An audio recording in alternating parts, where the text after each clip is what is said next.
Alright everybody, welcome back to Skyway Classics YouTube channel. We are now going for a ride in one of America's favorite all-time classic car vehicles, the 1970 Chevy Chevelle SS.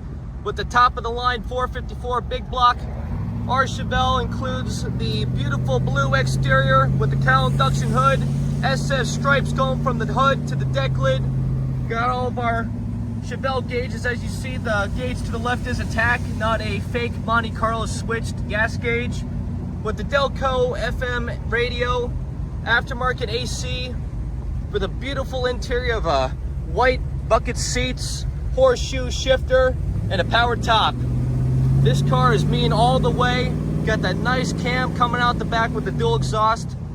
And of course, we have to be careful on how fast we go with this car because it does have a lot of power. 454 is definitely one of the best engines that Chevy ever made. And of course, as we're going up the road, steers, it performs beautifully. We'll give you a little bit of a brake test just to show you how nice this car really is. Perfect, didn't even want to stall out. Anyway, we're gonna get her turned around now after having our fun. Get her up on the lift. Stay tuned to see the underneath.